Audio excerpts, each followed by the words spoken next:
Alright, our first ever list review slash video as Loaded Dice. And it's about our Port Plunder tournament. We've got myself, Will. We've got Heath. Say hi, Heath. Hi, Heath. We've got Kyle. Say hi, Kyle. Hey. And we've got Josh. Say hi, Josh. Hello. Alright. Yeah, so this is just something that we thought we'd do to hype up our first ever AOS tournament in Port Macquarie. Yeah, we just thought it'd be a cool idea. But just to get a better understanding of the boys, and they do a bit of hobby, we'll go through and say what everybody's got on the painting table. I'll start first. I've got some cheeky 3 sharks that are definitely not meta chasing. Definitely not busted. 3 sharks out of how You, many? you say 5 that like little it's a ice joke, and it's sharks. not like you're playing Ideneth. Yeah, I it's don't know if great. it's possible. It's like the It's opposite of meta chasing. great. What about you, Heath? What have you got on the painting table, or any hobby lately?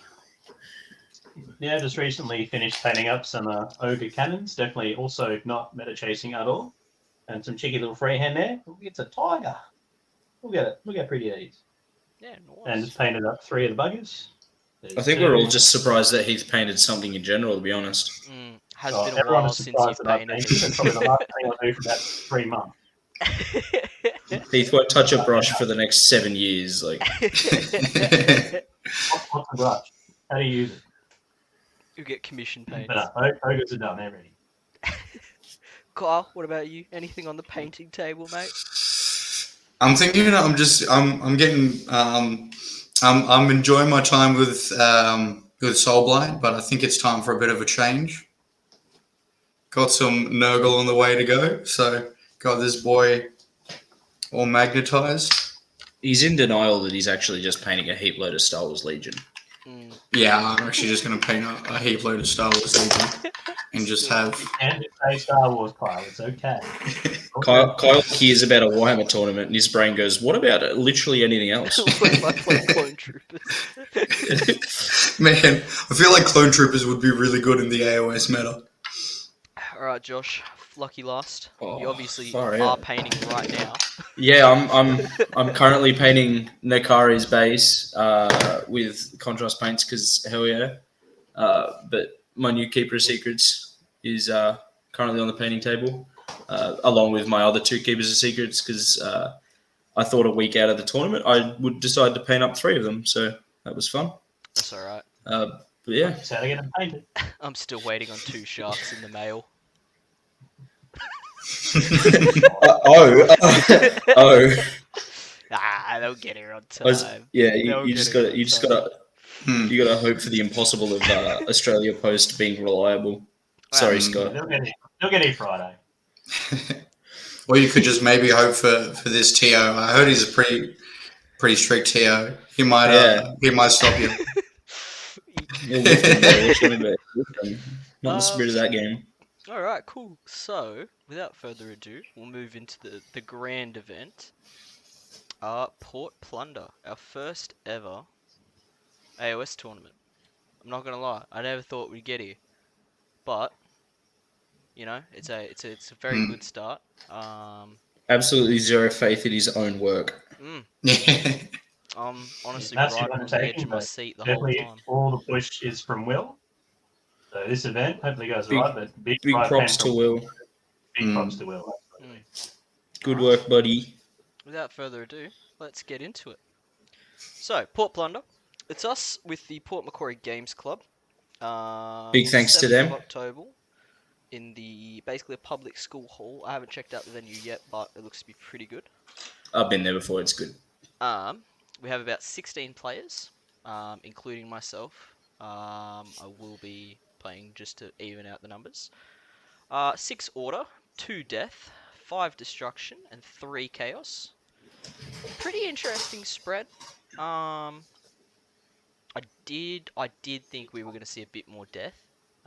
Looking at the meta, it's very surprising how little death we've got. But it's and how much order destruction, and a lot of order, But I think they're the biggest Grand Alliance, so it's not impossible. There's no Yeah, surprise. destruction being Especially- 5 destruction is surprising. Mm. But especially in a friendly tournament, like you're not going to see all the meta picks of just Soulblight Gravelords and just OBR because Yeah. you know it's just not what it's going to be like. Yeah, people will play what they like. So it's not going to be not all top armies. Mm. No, and you know this tournament. Don't get me wrong, the tournament was advertised as a friendly tournament, so it wasn't the intention to bring in all these meta armies and Okay, I think out of the total players, we have 7 of us loaded dice boys. One of the Port Macquarie Gamer Club boys had to drop out, so we've only got 2 of them, and then the Who dropped out? rest is Maitland crew, except for maybe 2, which are 2 of my friends that I'm roping into the game, regardless of Yeah. if they had a choice or not. Yeah, welcome to AOS. Now play the tournament. Yeah. so $30 so chip this is box. what AOS looks like. Give me $30 and lose all your games. Bro's really Robo's just like got this. Robo's just gonna have like he's gonna go to a new place and then he's gonna get like beaten and robbed. No, And then he'll play AOS. we'll get into his list. I'm very excited to talk about his because I made it. Because you made it. Yeah. Just get to talk about 2 of your lists. Alright, so we'll start off with Grand Alliance Chaos. Yeah. 2 Blades of Corn, 1 Reapers of Vengeance, 1 Bloodlords, and then we have 1 Heed Knights of Slanesh. No Nurgle, no Zinch, no Skaven, no Slaves to Darkness. Shed a tear for Skaven. No slaves. Jesus. If only we had a casual Slaves player in the midst. None of those are Archaon. Alright, first list. Paul Yates. So he's one of the local boys in the Port Macquarie Gamers Club. Very new. I think Heath is running him through his first game on Thursday-ish, something like that. That's correct. Yeah. But watch him win. Like, Very good player. he's just plays one of those 40K. players. For those who don't know, a great wargamer, excellent 40k player with Grey Knights and Demons. So do not underestimate Paul. Excellent. Not in the Very slightest.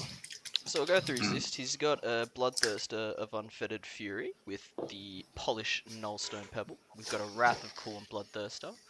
That's his general with the command trait Favourite Khorne, and then the Mark of the Blood Reaper.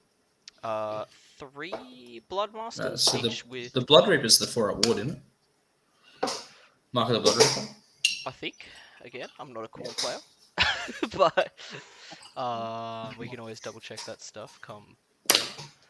3 Bloodmasters, 1 with Killer Instinct, 1 with Blood Sacrifice, 1 with Heal, and then another Bloodthirster, and then 40 Blood Letters. Yeah, look, he's just bringing 3 Bloodthirsters. Gonna crack some skulls. The main thing that he's told me is he does not care from where the blood flows, so long as it flows. Classic Khorne.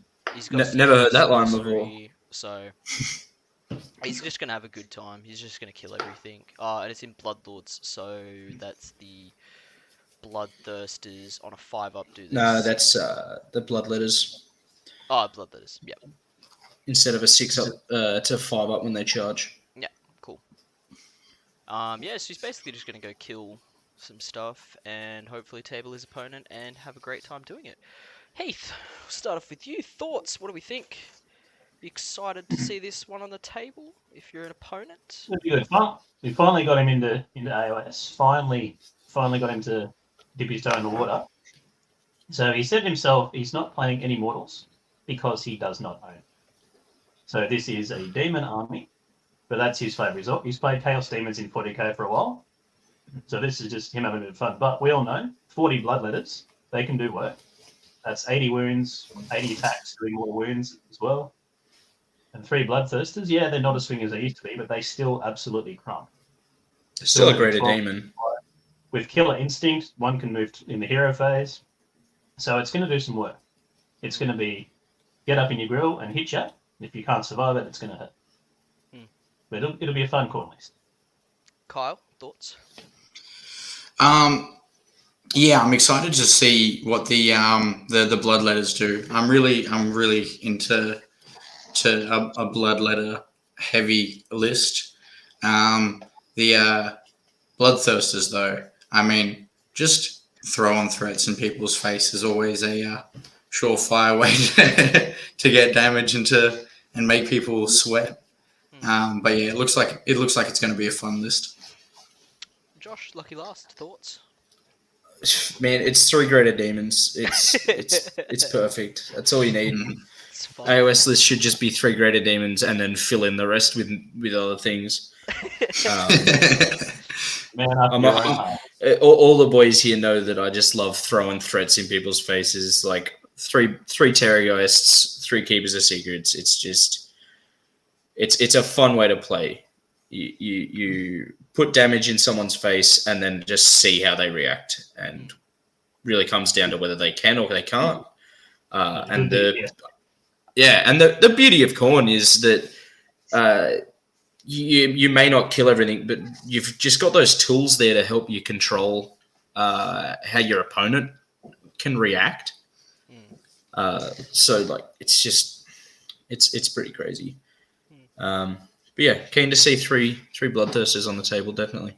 Okay. It's gonna be a fun game at least. Alright, next. Jacob Mears from Moor Tribe. Very I think he's a Khorne meta chaser, if I'm being honest. I've never seen him play Bro, this you're army going to get your head before. crushed. Will and Jacob game 1. Nah, look, in a boxing ring, not in a Warhammer table. yeah, look, it's Jacob. He's a very good Khorne player.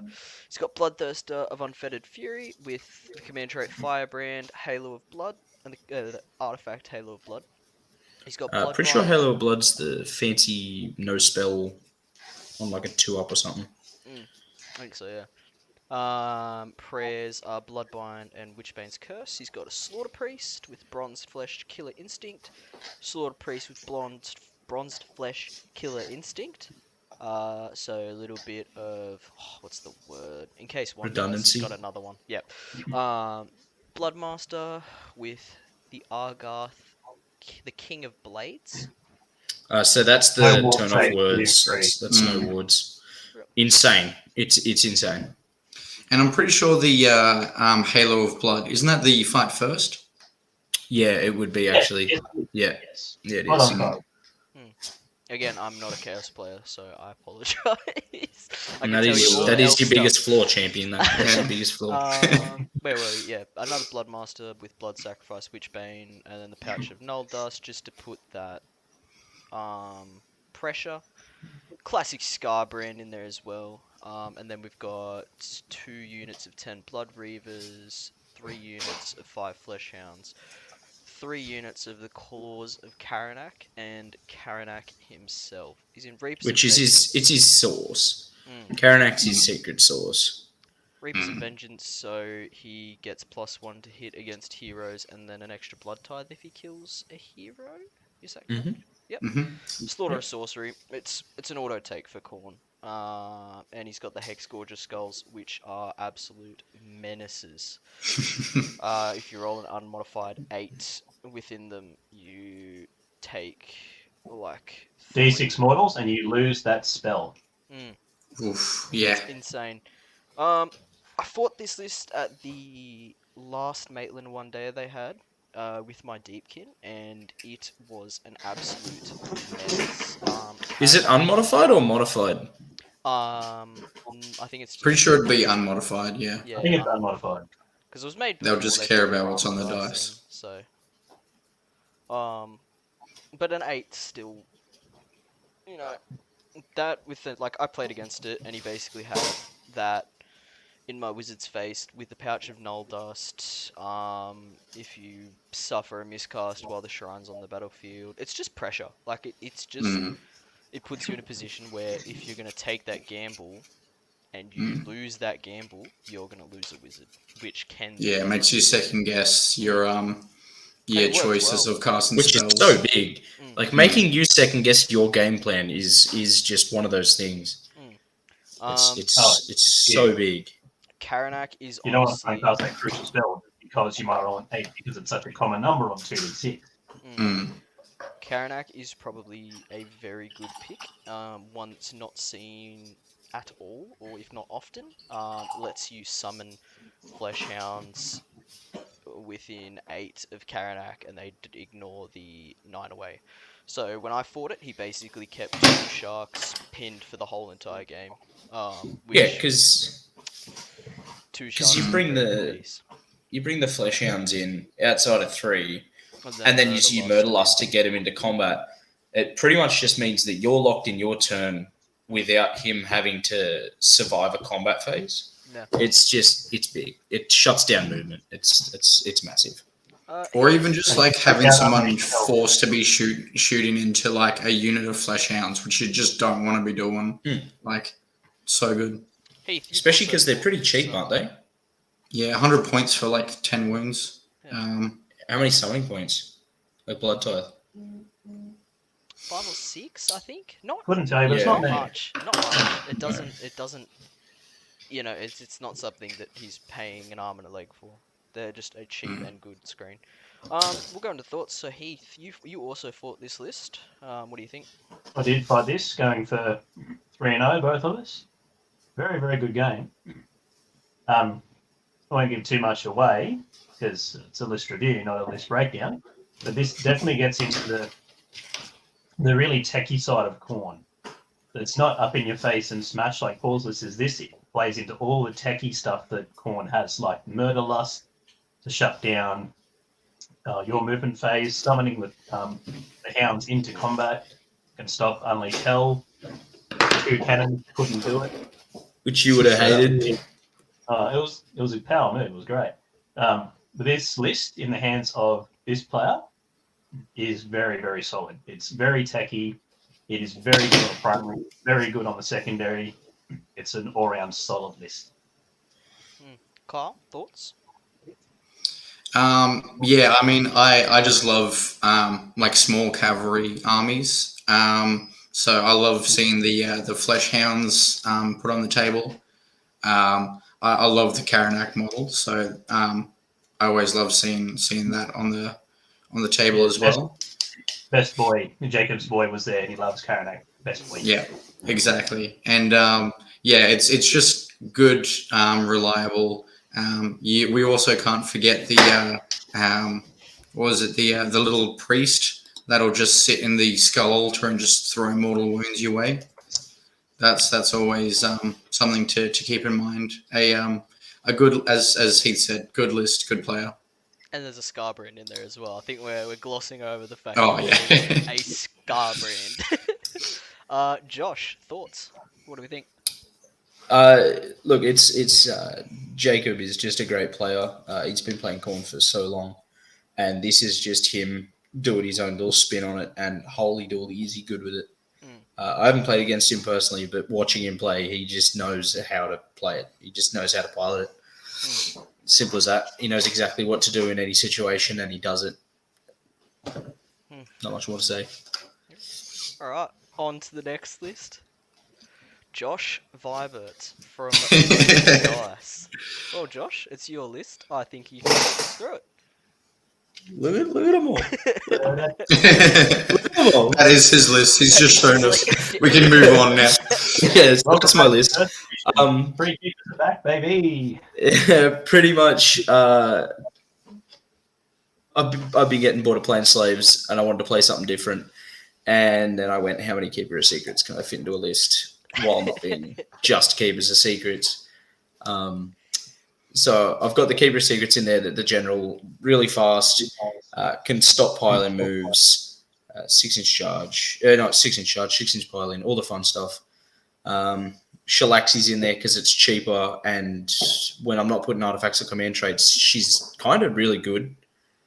In my opinion, at least. She just has more than a keeper does for cheaper than a keeper. And when I can't put any more artifacts or command traits or such and such on her, I may as well just take her. I got 3 into Demonettes just as min battle line. Blissbarb Seekers because they're just great and fast and 20 wounds or whatever. And a unit of Slick Blades for the exact same reason, but in melee. And they're great for depravity too. Oh yeah, and you know, like run and charge. You auto 6 them first turn. They're getting into combat, and you can put 3d6 charge on stuff with. Pretty sure it's Progeny of Damnation. I'm not sure. It's just I like having lots of threats and throwing them at people and seeing how they react. And this is just my Slanesh version of it. And then Godseekers, that's the allows your heroes to reroll their charges. Yeah, so everything can. I'm pretty sure it's anything Godseekers can reroll charges when in range of a hero. And I have pretty much a D3 Murderlust at the start of every battle round. Yeah, and then Except you can't move into combat. No, yeah, except I can't move into combat, but and extra movement's good. So turn up, get your depravity. And Pretty much. I just did. I didn't want to limit myself to not being able to summon. Yeah. That's the only reason I took Glutton over the other one. But and you can see I took absolutely 0 battalions because I forgot to put them in. That's the best way to do it. I was gonna So, let you put them in. You just Yeah. No, I didn't want to. I didn't want to. I'm not there to win games. I'm there to play with my 3 keepers. So we'll see how it goes. He's just above battalions. He's gonna like I'm hustle just- us. He's gonna be like, I'm I probably don't have gonna any- fail I have this. no- And yeah, I'm gonna.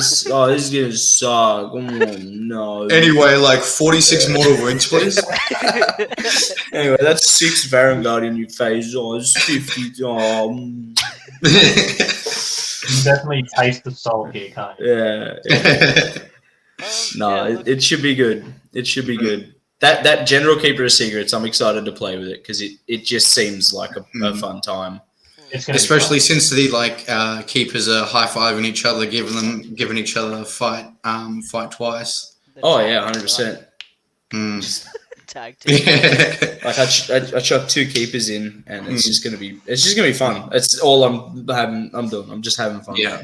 All the keepers have like a secret high five that they do each time they want each other to fight. They're in a secret club that you're not allowed to be in. Oh yeah, it looks look, my thoughts on Slanesh. I really like the play style of the army. I love run and charge. I love fast moving armies. I hate the Slanesh models. I just can't get behind them. But it looks like you're just going to have very quick and fun games. That's pretty much it. And I'm all there for it. Heath, your thoughts? I'm just so excited that there's 3 keepers on the same way. Not as scary as it used to be back in the day when they could just destroy an army in half a turn and thanks for coming along, salty tears. But it is just good to see 3 keepers on the table doing non-Blitzbarb archers, proper run in your face Slanesh things. I have Blitzbarb archers too. I just didn't want to run them. I could be that guy. I mean, you got the Seekers in there, the The Blitzbarb only reason I'm Seekers. taking Just the to, Seekers is because I don't have Fiends. I wanted to take 12 Fiends. 12 Fiends for sale. Kyle, what's your thoughts on the list? terrible player, terrible list. Gonna go 3-0 still. Best take out of all of us. Alright. Coolest army again? What do you reckon? Yeah. I could have rolled the bats. Up there. That Nakaru 3D print looks very, very good. Oh, it does. Alright, Big ups to Mitch on it. It looks phenomenal. on to It's a lovely next So list. pretty. Next Grand Alliance, I think it is. Yes. Grand Alliance of Death with 2 Soulblight Gravelords. One Two of very these brave is players. very sexy, and the other one is not. And the other one's Kyle. Spoilers, jeez. So yeah, we have the Legion of Bloodlist, Legion of Nightlist. We'll move on to Van Emmerich, Sexiest Man, 2023. Bathurst. Bathurst GT. Probably will win it for this one as well. Yeah, he has bought Neferata with Waste Away, a Vampire Lord on Zombie Dragon with Doomed Minions, Cloak of Mists and Shadows, Flaming Weapon, Vampire Lord with Hoarfrost. An interesting choice though with King Morlock Velmorn and his little war battalion. He's got 10 Black Knights, 20 death rattle skeletons. And then we've got the Grave Guard, big block of 20, the Sons of Velmorn, and he's got a Suffocating Graveside. It's no questions. Bob is an amazing player. Yeah, look, I don't want to fight it if I have to fight it. I've played a couple games against Bob. Nicest bloke you'll ever meet. Definitely the most good looking as well. He deserves his award, that's for sure. Look, he's still pushing the Soulblight around after the nerfs. I know Kyle as well. You were pretty gutted, and I was talking to him about it, and he was pretty gutted. 260 points. Just, I wasn't even running. I was running 100 zombies, and the meta's like 200, and so like I can't imagine half meta. Yeah, I can't imagine the like 300, 400 points people would be losing when they were running all zombies. But not only that, just like everything went up. Like battle line, all of the battle line for Soulblight has gone up at least 10 points, and some have gone up like 30, 40 points. But the way they recycle, it's still fine. Yeah, You to never be gonna honest. not have models on the table. Points. It's just that feels bad for the dedicated players that were, there from the beginning. Which Bob has been, like as I was talking to him, I was like, "Are you gonna pick up a new army?" He's like, "No." He's like, "I'm just gonna fight through the." He's put so much effort into his Soulblight. He's put Such a pretty army. Yeah. And the thing about Soulblight is that like if you're not feeling one army, there's like 3-4 different army lists that you can take. If you're feeling like a monster mash, you can just take my out category list barely got nerfed. That was pretty good.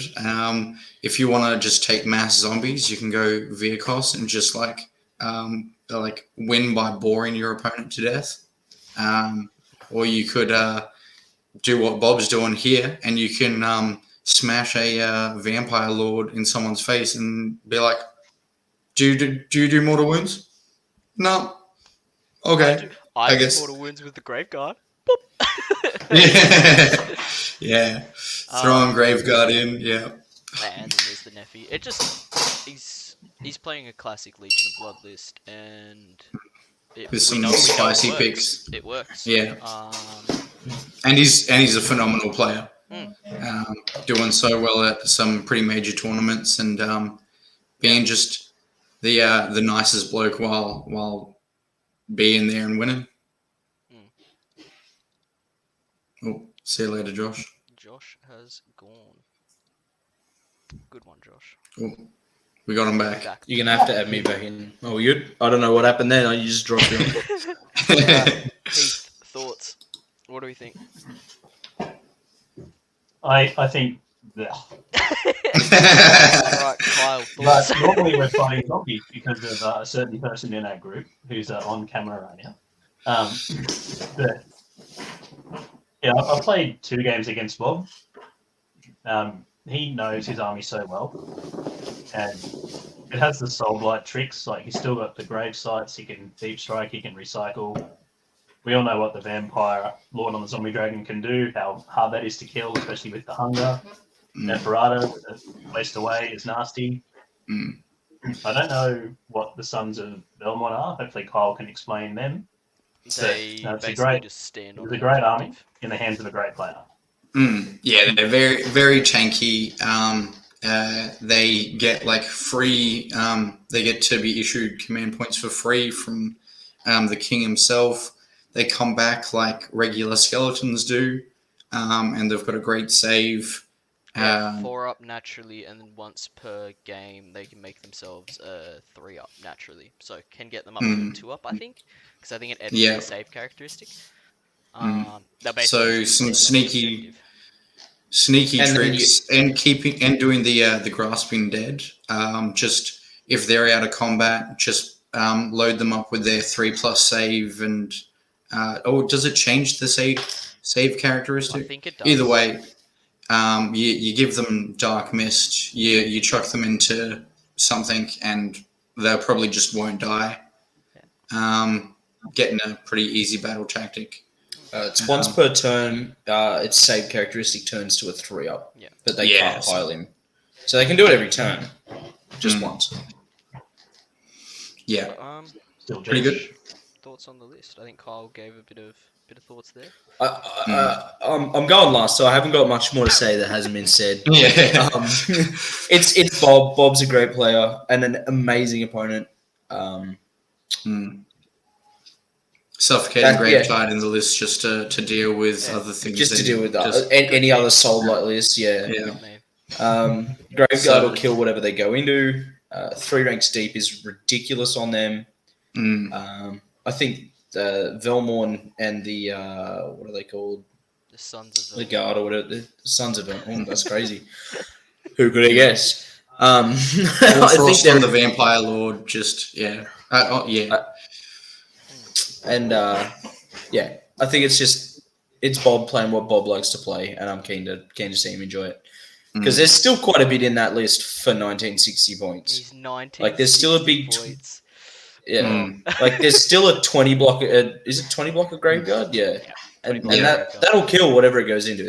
That's And we should have counters to see how many wounds Neffy and the Vampire Lord take over the tournament, and how many wounds they heal. Because oh man, if you can't get rid of them in one go, then you just see them go back to full. Yeah. All right, on to the next list. Kyle lifting from Oh, this guy sucks. Go to the next list. Yeah, let's go to the next one. I'm cool with that. Kyle, I just want to say it's not 40 Black Knights. You have failed me. If I owned 40 Black Knights, it would be 40 Black Knights. Better happen. Well, Kyle, your list. Triumph, I win the game. Yeah, I'm 2,000 points on the nose. If anybody has more points than me, I think I'm winning. I think by default, I just win that game. I was tossing up. I was going to take a Legion of Blood list to this tournament here.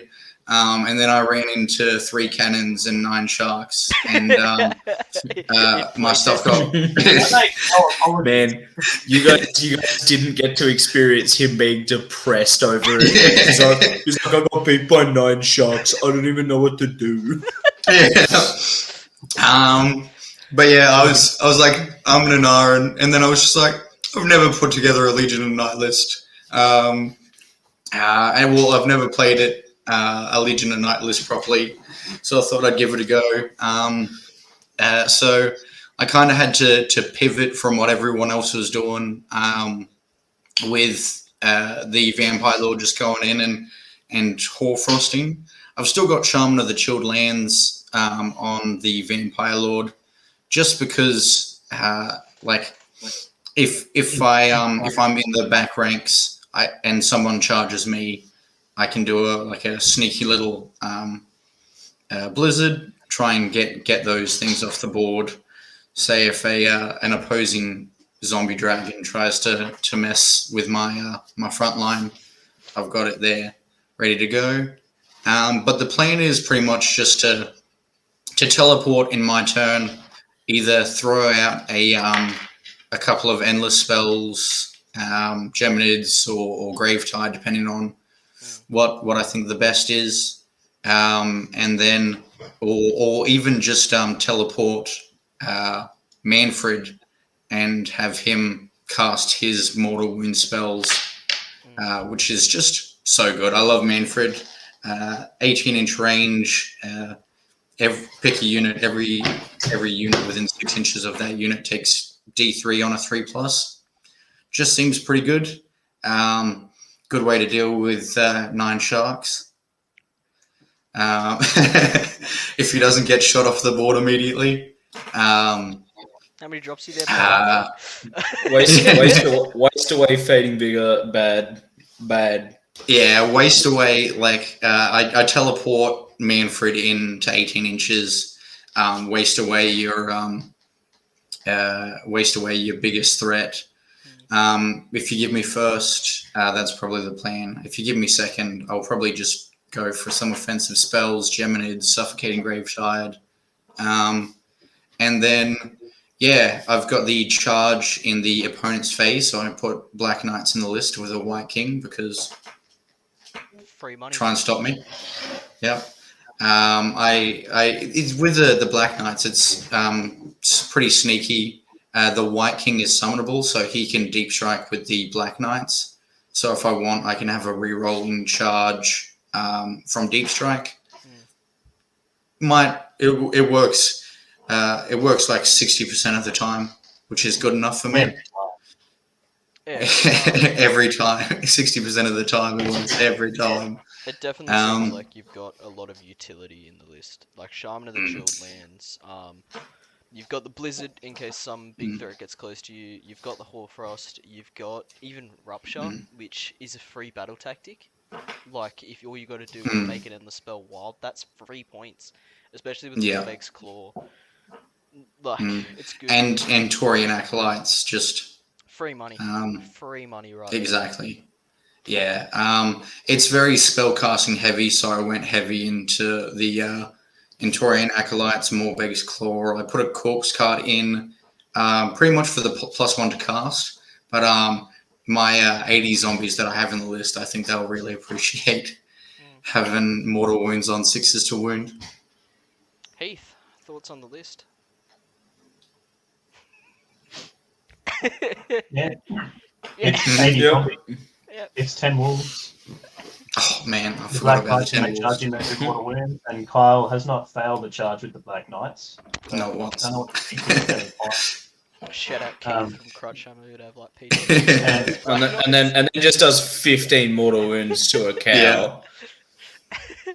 Yeah. And of course, I should change it. 100% of the time, it works every time, baby. Spirit Gale. I wonder how that's gonna go for you. Yeah, I mean, it's potentially 4 mortal wounds to a lot of different units with me and Fred and Spirit Gale. Still big rip that they changed it. It's just... No, it had to be. It felt like such a weird little change. Nah, it felt weird. It felt weird. Yeah. When like Waste Away and... yeah, how did Waste Away not get nerfed? That's a Fading ridiculous Vigor. spell. Yeah. Fine, Such a right? good spell. Fine. It did get nerfed because literally everything that cast Waste Away went up like 30 points. So Nerf via proxy. Josh, yeah, Waste Away. What? final thoughts, Josh, on the list? I think Kyle went, I'm going to do something different, and then took 10 Black Knights and 80 zombies, and I think he's lying to himself. No, it's what it is. I hate the Death Mage spell lore. It's ridiculous to deal with. I love it. But I really can't get mad at Soulblight anymore because I played him. So Alright, it's one of those things. on to the next Grand Alliance. Grand Alliance Destruction. Yeah, my boy. The most boring I Grand think- Alliance. We are setting new trends with 2 Sons of Behemoth players. I was very surprised. No, they're just coming back, bro. Yeah.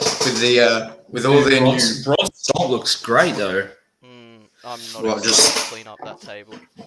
I'm gonna have to fix it every time. Alright, 2 Sons of Behemoth, 1 King's Broad Stomp, 1 Stomp Tribe, 1 Ogre More Tribes in Underguts, 1 Big War, and then 1 Glogs Mega Mob. Alright, we'll move into it. First off, we've got Mitch Gleason from Loaded Dice. Now, I had to change this because it looked very tiny compared to everything else. He's essentially running 4 King models. Broad, 2 Gatebreakers, 1 Gatebreaker General, and then a War Stomper. And that's it. He's coming to have some fun. Broad having a 5-up board is ridiculous. Just putting that there. 30 wounds on a 5-up board. He doesn't have a 5 I don't know if I. What does King Doesn't Broad he? does? King Broad gets a 5-up board in Broad Stomp. Oh, it's Yeah. pretty good. Yeah, 30 something wounds on a fucking 5-up board. One's got a 5-up, one's got a 6-up, so yeah. They're Yeah. not going down either. We have FAQ'd that you cannot throw the terrain and the gargants within an inch of the terrain, because it doesn't make sense. You can't. I don't care what the ruling says. A gargant is not throwing a building and another gargant. It's just, I don't like it. That's fair. Yeah, look, Mitch is coming to have fun. He knows Gargants well. He always does really well in our local games. I'm a little scared to see it because Mitch plays Gargants like I reckon how they should be played. You'll understand that if you go up against Mitch. I'm not going to give it away. But yeah, he's a very good player. Well, yeah. He's got Overshadow, so he's just trying to kill your battle line. And I think into a lot of the lists, he's going to. It's not going to be a hard thing. Because you're gonna have to kill those gate breakers. You're gonna have to kill Broad. And if you don't, they're gonna clap you back. He's got the inspired for +1 to wound, the hand carved nullstone icon. That's the 5-up spell ignore, is it? 4-up, 5-up spell ignore, 3-up. I thought it was the. You said 3 numbers, that's sure. I did. I don't know what it was. I know. I It's think one it's of the them, spell ignore. maybe. Isn't that the Online. yeah, the unbind? Oh, okay. I thought that was the pebble. I've got it back at the front. Heath, thoughts? Yeah, it's 4 big boys. One's got a 5-up board, one's got a 6-up board, so that one's essentially got 50 wounds, one's got 40-something wounds on average. And yes, Mitch does play Gargants very differently, as Will said. As you probably expect, Gargants should be played, not how you see them played. So if you go against it, watch out. 4 big boys coming up in your face. Kyle, thoughts? That's my thought. Yeah, I feel like this is going to be like almost a tournament-wide statement, but it's pretty much seeing who can run into each other and smash face pretty much, or if you can weather that storm.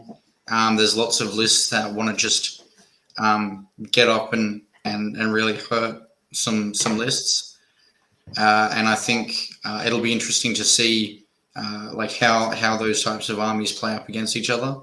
I'm very much a try and weather the storm and then try and hit back. But we've got Josh going in and pretty much wanting to do the same thing, just a bit differently. And it'll be exciting to see how those lists interact. Josh, thoughts? This is just 4 destruction greater demons. Like, you'll never meet someone who both loves and hates his army more than Mitch.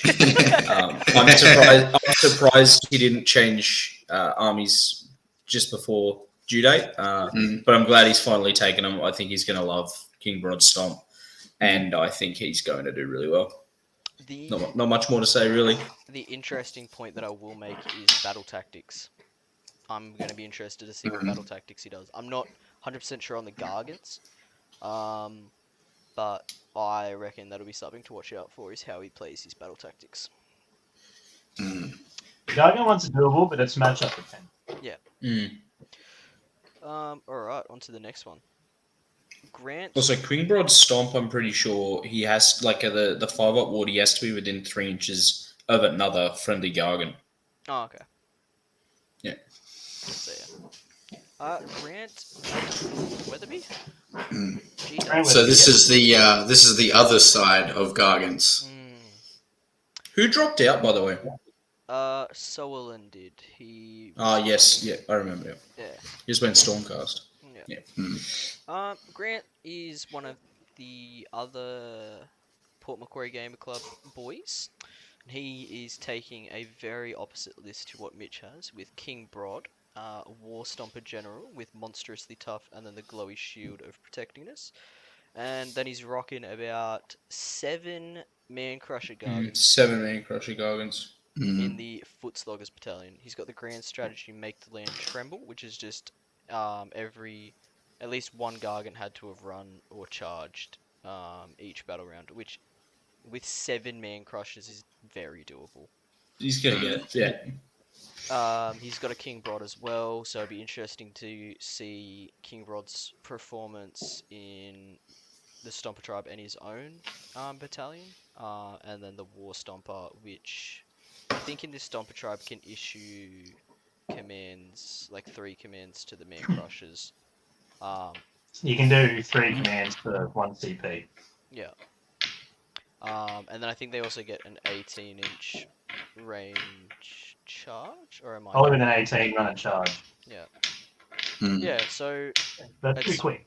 it's very good. Glowy Shield protecting this is the 5 upward after it suffers a certain amount of wounds. Mhm. And monstrously tough just gives him extra wounds. Yeah. Puts it up to 40, I think. I can't really remember again. Glowy Shields ignores round 1, I think. Oh, okay. I always get the mixed up, I'll be honest. I am an elf Yep. player through and through. I can tell you all the elf stuff, and I probably will still get the elf stuff wrong. Look, I do like this list. The man crushers, as opposed to Mitch's list. The man crushers are just great. For surround and destroy, for intimidate invaders.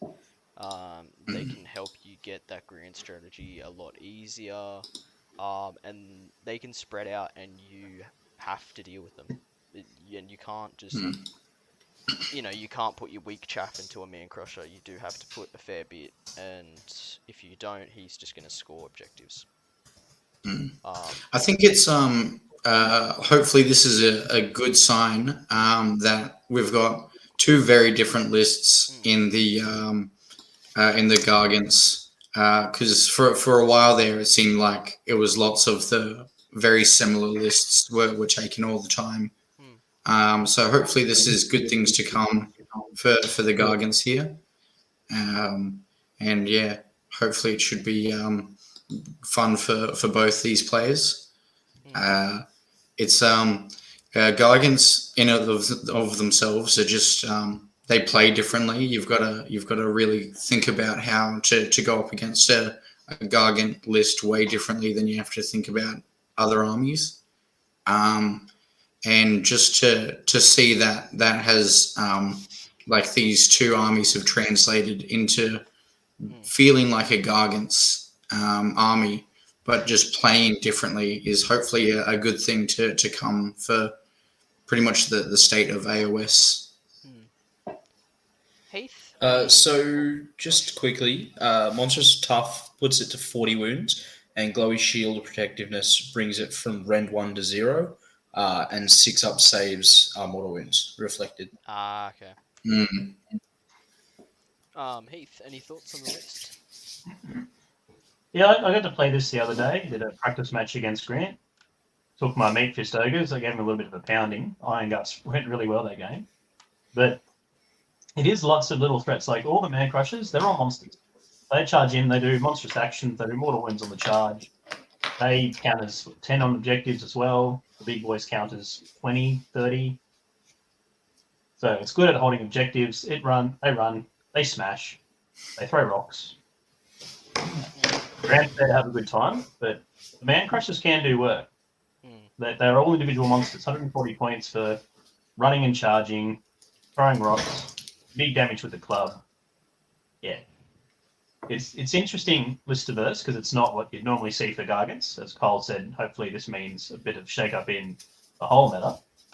But it'll be good fun. Grant's a really, really nice guy, and whoever plays him will have a lot of fun. And this army's just going to have fun. Like the War Stomper jumping up and down. Just imagine a giant guy just going, get off my lawn. It's going to be so much fun. Kyle, you did give a bit of your thoughts before on the list. Any additions or? No, I'm just pretty much having a look at the grand strat, and it seems like Mitch took the overshadowed, Yeah. and I'm not too sure what make the lean tremble is. So But one Gargant has to run or charge each turn. Yeah. Yeah, fair Very enough. doable. It suits the man crushers. Yeah, it suits the man crusher list a lot better. Yeah. So that should be interesting to for points wise, seeing if he can just keep those Gargants alive just long enough so that he can go right into the end, running or charging one of them. Josh, Yeah, that's pretty much it. any final thoughts? Yeah, it's man crushers. I think are a lot more scary than a lot of people give them credit. Because Heath's right, they're monsters. There's 7 of them. They're all decent wounds. I think it'll overwhelm a lot of people. And don't forget timber as well. It's a lot of timbers. Oh yeah, a lot of timber. Hasn't got a triumph, but I genuinely think that it'll do pretty well. And as far as I'm aware, Grant's a great player as well. So I'll chase him up about a triumph, but yeah, He probably didn't know, to be honest. yeah, no, 100%. I'm just pointing it out just so that he we can get a sort of thoughts on it. Heath, Oh, loaded dice. Do you want to take us look through at Heath? that.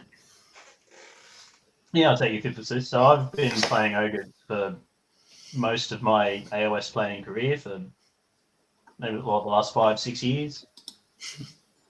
Well, 5 years since 2020 CanCon, pretty much. That was when I took him to tournaments for the first time. Been playing him since then. Dabbled in Zinch. They're back on the shelf now. Ogres are back. So going from Stonehorns and Thunder Tusks to a rendition of the Underguts Iron Blasters list. So it's led by your compulsory Frostlord on Stonehorn with -1 to wound, because he is an absolute monster truck. Anyone who's ever versed a Stonehorn before knows what they can do. They move 14. When they charge, they can move an extra 3d6 inches, and I refuse to roll less than 11. Absolutely refuse. So that just gets anywhere at monster truck, wreck space. It's a 3-up save, -1 to wound, worth every single point, even with the increase that it got twice. Soul Blight's not the only one that gets it. Then compulsory Firebelly for an aura spell of -1 to hit. It's a wholly within 12-inch bubble, but -1 to hit army-wide is absolutely fantastic. As Josh will learn when he gets to gravity with his Slaanesh, it's going to be really interesting for his opponent then. I didn't mention that either. Imagine 3 keepers neg 1 to hit. Hey, Shalaxi's already neg 1 to hit and wound. I'm pretty sure. So she'll be neg 1 to hit, neg 2 to hit, and neg 1 to wound. And yeah, we didn't mention Neffy for Bob either. So like it's proven to work. Just such a strong ability. Yeah. Then the Slaughtermaster is my general. So he carries around their little pot. It's full of his tasty food. So he gets some abilities based on the pot. It's a random d6 roll, but he's mainly in there for the spell for my cannons to count as monsters. So good. Wholly within 18-inch bubble, but they count as monsters. So that's 10 on objectives because they're ogres. They can do monstrous actions, and they do impact hits on 4+ when they charge instead of a 6. That's really good. And his artifact gruesome trophy rack. The 12-inch bubble, if I target a monster or a hero with any attack, shooting or melee, it's +1 to hit. Which of course goes into the 3 Iron Blasters in the Grand Battery Battalion, so I can unleash hell once per game for free without the command being issued. So 2 unleash hells in 1 turn. Pretty nice. Then compulsory Knob Blast. In every game so far, they're the MVPs. They made Jacob the Corn player really upset. It's quite funny to watch, actually. You do any move within 6 inches of them. On a 4+, you take D3 mortal wounds. And that's any move. That's movement, that's piling in, that's charging, that's summoning, retreating, anything within 6 inches. On a 4-up, you take D3. So it's either roll a 1 or you take 3 mortal wounds. And with Nothing in the between. -1 to hit, they're freaking hard to shake. For 120 points, 20 wounds. Yeah, they're an awesome screen. And then 2 units of lead belchers to make up Babylon, but with Ren 2 in Underguts, it's quite nasty. They did a lot of work in your game against Jacob, didn't they? Oh, they did, yeah. It's really good for clearing cap. Even you've got a hero nearby, it's still neg 2, so they're saving on 5s, 6s anyway. And then 4 Iron Guts to round out the list. They do so much work. Once per game, activate twice. That's so good. Ren 2, damage 3. My goodness, do they crump. Mm. Like this is just a fun list. It's very different from Stonehorns and mass gluttons, but it is so much fun playing this list, and it makes people really, really upset. I'm not used to being It's the fun for bully, me, but not for my but it's so opponent. much fun. Mhm. I was called toxic the other weekend. I've never been called toxic before. It was absolutely Who called you toxic? It's a good feeling, isn't it? It was Stephen, the Lumineth player. Oh yeah. Mm, Normally a fellow ogre player called me toxic. mm. He then I'm tried not to sure- sell you another cannon, so like I'll his call heart you can't be his Fine. heart can't be truly in that insult. Yeah, look, it is a 3 cannon list. It does what it does. It is a lot of damage and a castle that, honestly, with the fire belly, very hard to break. I know when I went up against it, even with 9 sharks, it took all their shooting just to only barely clear the Noblars, which is a lot.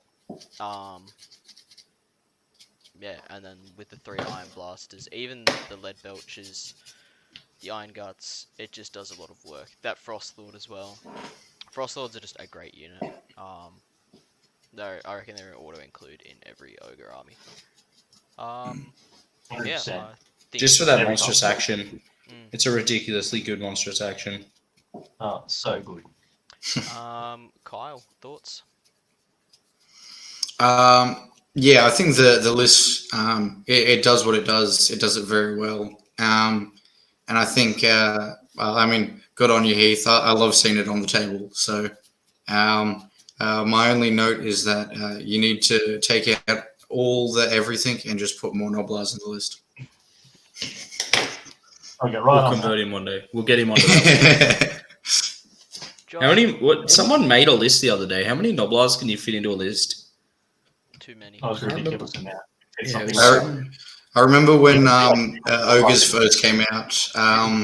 Scott was showing us. He was just like, "So I made this list, guys," and it was just like 3,000 Noblars, just like It's something like 160 to 190 Noblars or something. I mean, Scott gets a hold of any like any battle tome, and within like 15 minutes, he's found the most cheesy thing he could do with the book. Josh, any thoughts? I think the guy who plays this army is just so stupid. "Ooh, you got him." Big insults from me. Really thought about that one. No, Heath, you're a good player, and you play this list very well. We've been telling you to play it for ages, so like, give us the credit. Finally got Yeah. Credit to these guys. They've Yeah. been trying for at least a year. It decimated my dragons very easily to the point that I just put them down and haven't touched them since.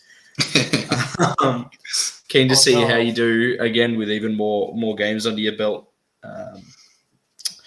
And that double unleash hell is just because once you're in unleash hell range, they're doing the hail shot, so they're doing even more damage than they usually would, like shooting from range and stuff. And it's just a beautiful combination of everything. All right, on to the next list. Brandon Lambert, local Moor Tribes boy, running Big Wah. So he's got Gobsprack with the Choking Mist. He's got an Auroch Mega Boss with the trait Mega Bossy and the Destroyer Axe. He's got 2 War Chanters, one with the Get and Beat, one with the Fix and Beat. He's got a Weird Knob Shaman with the Teleport spell, and then he's got probably my favourite pick, which is the Wurgog Prophet with Merciless Blizzard. I am already terrified of a Wurgog Prophet, and you're going There's to tell only me that one. it has a Blizzard. Only one. Yeah, nah. Yeah, it should be more Wurgog Prophets, if we're being honest. He's got the Ard Boys, I think that's a unit of 10. He's got Brutes, I think about 20 Brutes, some more Ard Boys, and then some Pigs as well. He's got the Grand Strategy War, which I forget what that is. I think it has something to do with the War points. You've got to have a leader or a battle line holding enemy territory. Yeah. Done. He's also got Warlord, Wizard Finders of Andor, Andorian Acolytes, and the Iron Jaws Fist, and it's all wrapped up in 1940 points. I love I don't know if Big he's got War. enough battalions. I love Big War. It is just orcs. Mm. Like anybody that plays Big War, shout out Austin from Central Coast. They're just great people, and they just love collecting orcs, and they just love having all their orcs together. And Big War's janky. I never ask what it does. I just know it's going to hit me for like a ton of bricks.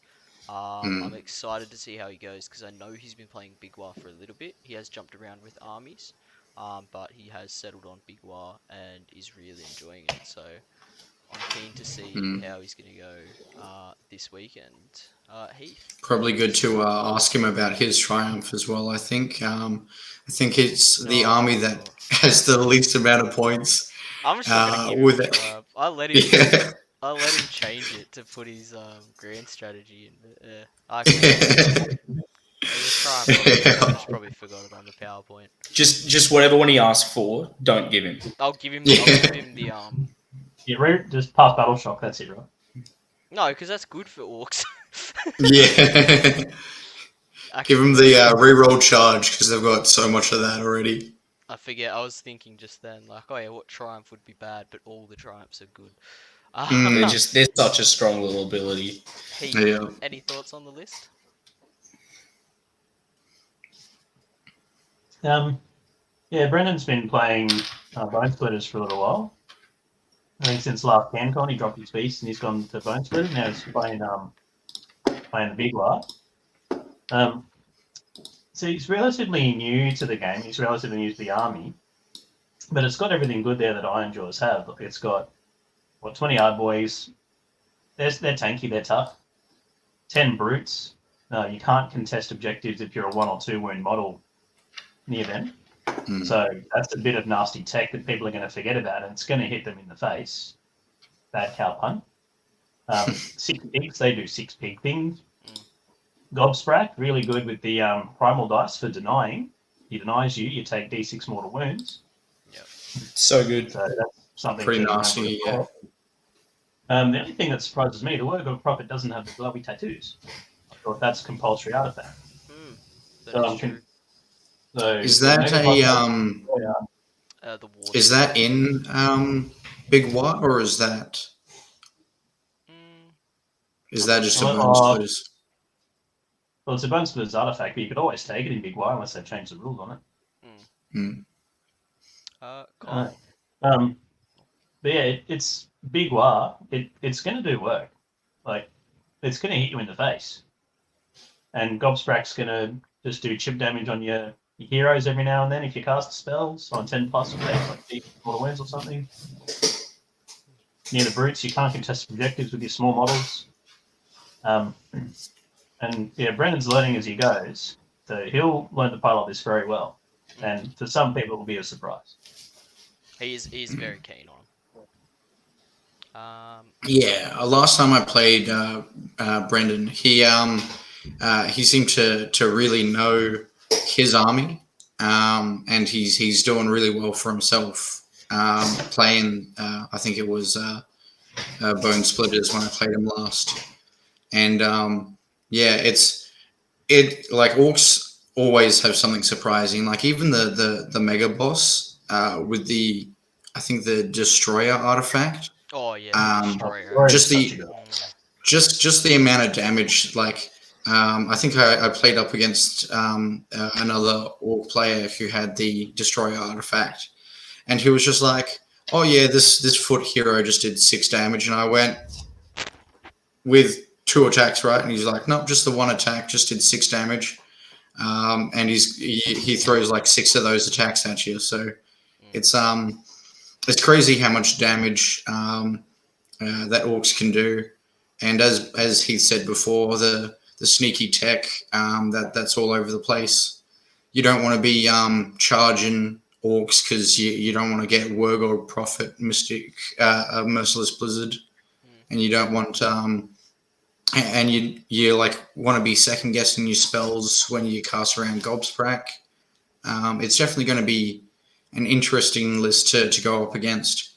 He's got Entorian Acolytes, So he's going to be really trying to contest your spells. Yeah. He's got wizard finders. He's got like just lots of good, reliable orc tools, which I think he should have fun at the very least, and I think it'll surprise quite a lot of people. Josh, any final thoughts? I don't really know much about Big Y, to be honest, but Wargog Prophet is scary. And Fogstrak, such a good pick.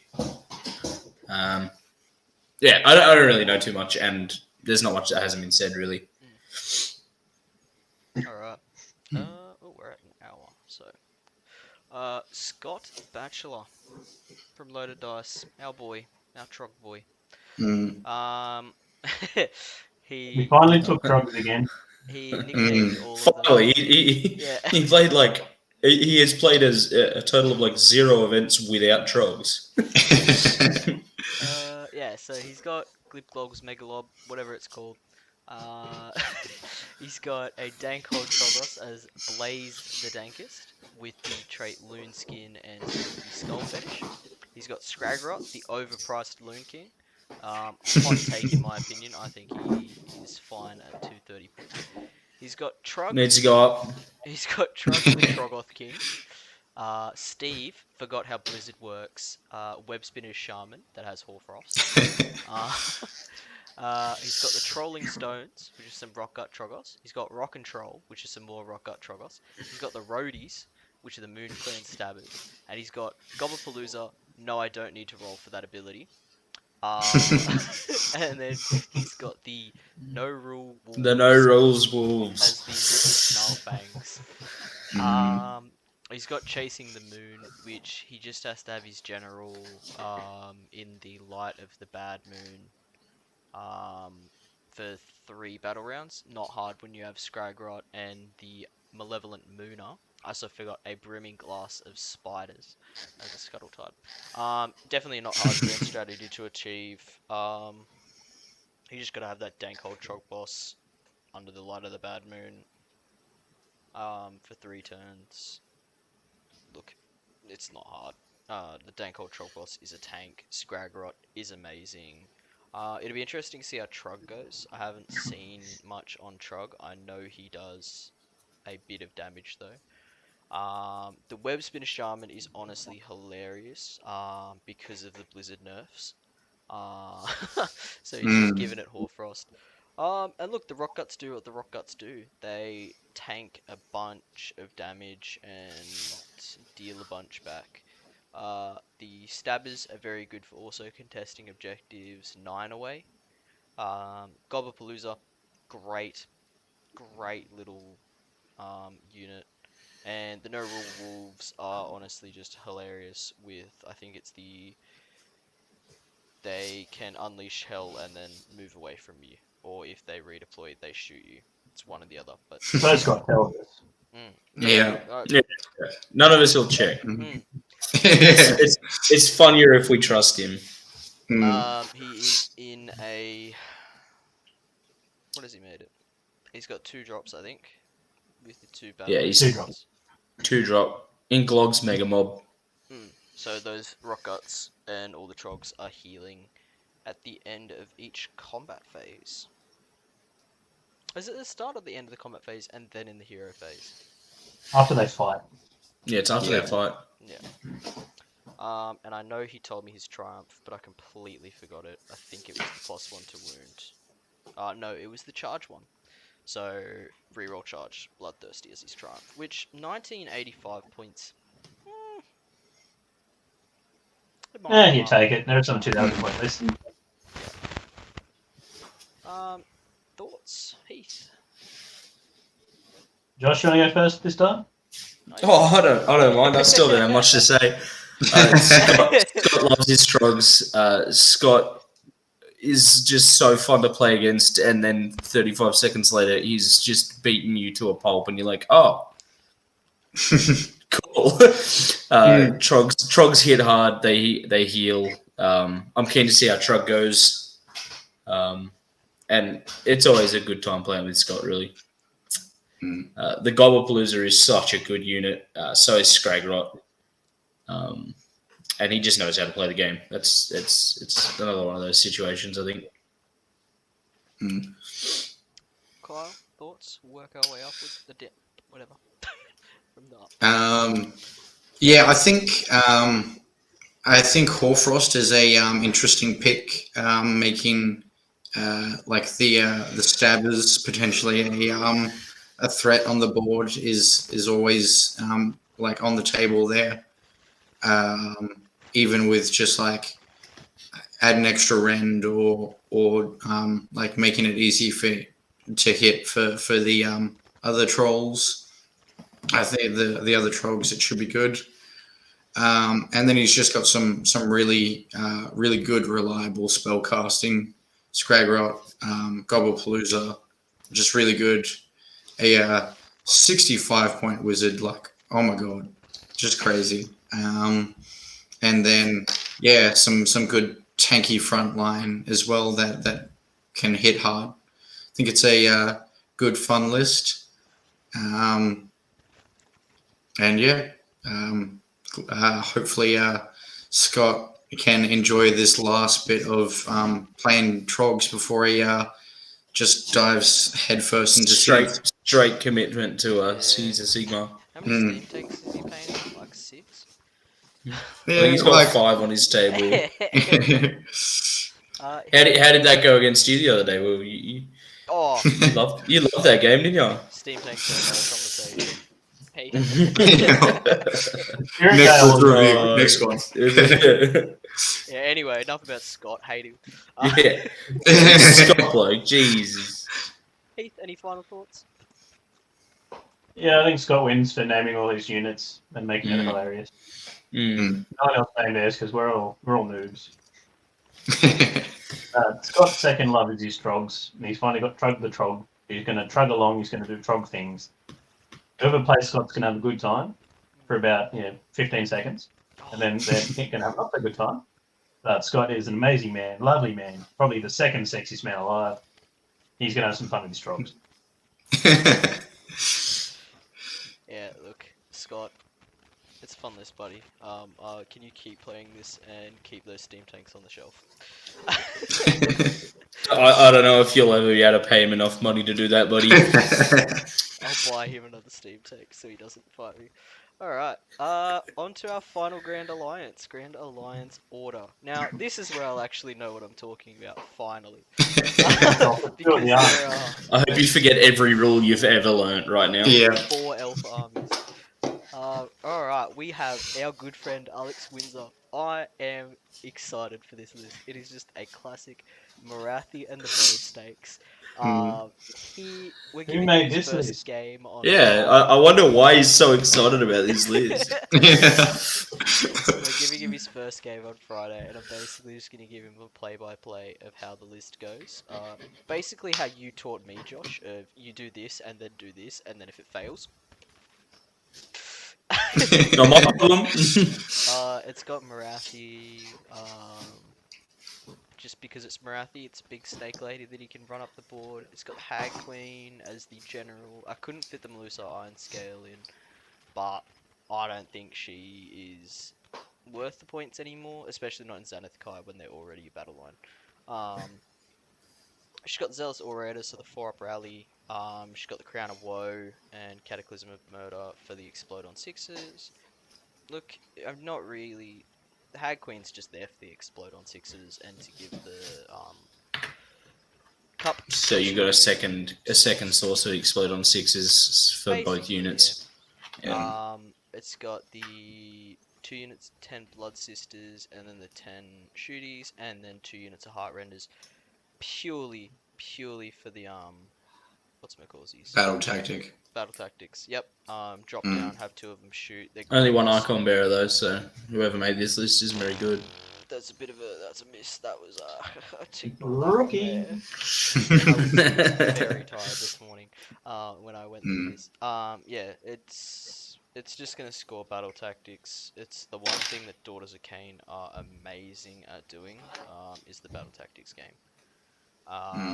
Especially with the Shadow Queen. Basically, the gameplay is super easy. Especially with the Bloodthirsty Zealots. If you get tabled, that's 3 points. You have to have everything fight first. If nothing is fought, I'd be surprised as to what you're doing. It's a one drop. Honestly, Honestly, the heart renders and the Hag Queen is really your only struggle. It's a battle regiment. It's a one drop. It's just gonna get dictate turn. You can give those snakes run and charge. Zoom them up the board. Yeah. Fight on death. It's 1970 points, so he's got the triumph for the reroll charge. Pretty straightforward. Yeah. Any thoughts, boys? Heath. I mean, well, most of us have played Daughters before. If you haven't, it's always a shock how fast they can move and the damage they can do. And your blood sisters fighting on death.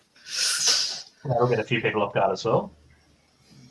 But it's a Daughters list. It's got Marathi Kane, 3 wounds a turn, and she can hit so hard. The shooty snake shooting the hero phase if Marathi's alive. The combat snakes doing combat snake things really fast. They hit hard. They fight on death. Art renders, yep, shoot, move. Yep. Good screens, really quick. It'll be interesting to see how they go into all the magic stuff, especially if there's not many blizzards, so you might be right. If they can survive to score points, they do really well. But they've got to hit hard. Josh, thoughts? Looks very similar to my old list. Pretty much. I still think the Iron Scale is good for the run and charge, but that's just me. Yeah. I still think I love Marathi. I love playing with Marathi. I think he's going to have fun. At the very least, he's going to have a lot of fun. Kyle? And Zenith Kai just gets it. It just gives you that. It makes the What's snakes the word? scarier. It makes the snakes. It's not even just makes the snakes scarier. It's when the snakes are so fragile. It makes up for that. It gives you a little bit more worth out of your snakes because once snakes die, if once they it die, makes you they're think really fighting. hard about sending in a small, low wounds count model or unit. Because if you go in and you kill, you're killed back. Yeah. So Yeah, it does definitely. make you think, what are you going to send into them? Kyle, final thoughts? Yeah, I think he'll do well into to more combat centered armies. He'll struggle with things that get around his sisters fighting on death, mortal wounds, shooting. But yeah, just a good, reliable list that is very honest about what it does. It'll hit you hard, but you can't really take that much back. And I think it should be a good time. Alright, move on. Chris Murphy from the Moor Tribe, running Ideneth. Oh, I love this list. But I hate You it don't at need the to same say time. sorry for this, everybody. I've made him not play Sylvaneth anymore. Yeah. So it's got the General Slap King. So basically runs in. If he gets within a lot of enemies, he's gonna slap.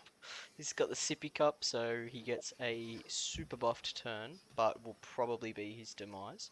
The Knight Zephyros is honestly a very interesting pick. It's basically just it can instead of making a move or retreat, it can teleport, which is really good. Basically can just get out, jump on an objective, go for the easy surround and destroy, help out with intimidate invaders. It's just a nice little thing for 100 points. The Soul Scryer, I love the Soul Scryer. Can take 2 Ideneth units with him into the Ether Sea and basically deep strike them. He has to be 6 inches from the board edge. Everything else has to be 9 inches from him. So it just gives you an extra bit of range. He's running 2 units of reinforced Alapexes and then another 2 units of single Alapexes. And then we're looking at 40 Reavers. All in Futhon, which makes the Alapex's battle line. However, he's not running the Bloodthirsty Shiver. And he's also got the Slaughter of Sorcery to kill all wizards. It's a 2-drop list, so he is going to dictate a lot. which is good for what Deepkin needs to do. And the list, I feel, with Soul Scry is very versatile. If he goes into a heavy Alpha Strike army, he doesn't have to take the Reavers. He can probably take his King or a reinforced unit of Sharks to keep him safe. However, if he's going into a very slow army, he can take both those Reavers and basically make them catch up.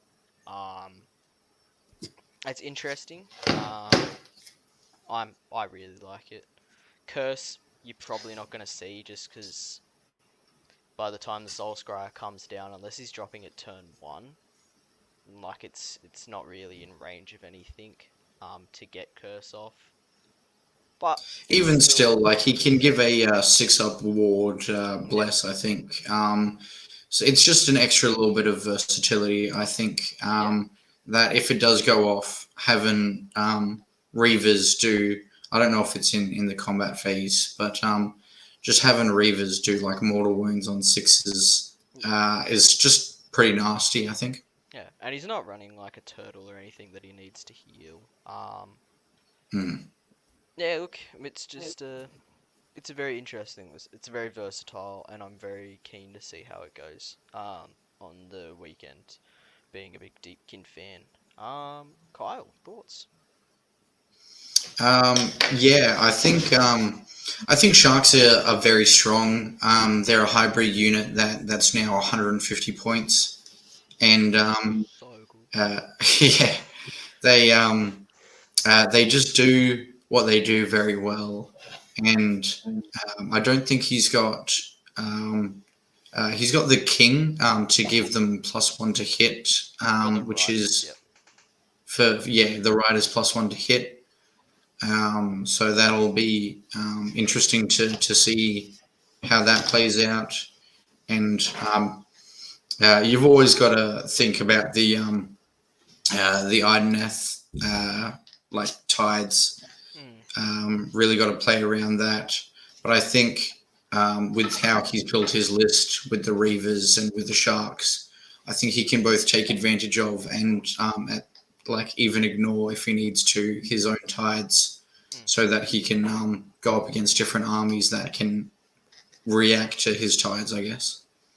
Yeah, the addition of the Soul Scryer and with the King, he can play the activation game really well, but he can also edit what he wants to put on the board really well. Josh, thoughts? It's Oddness.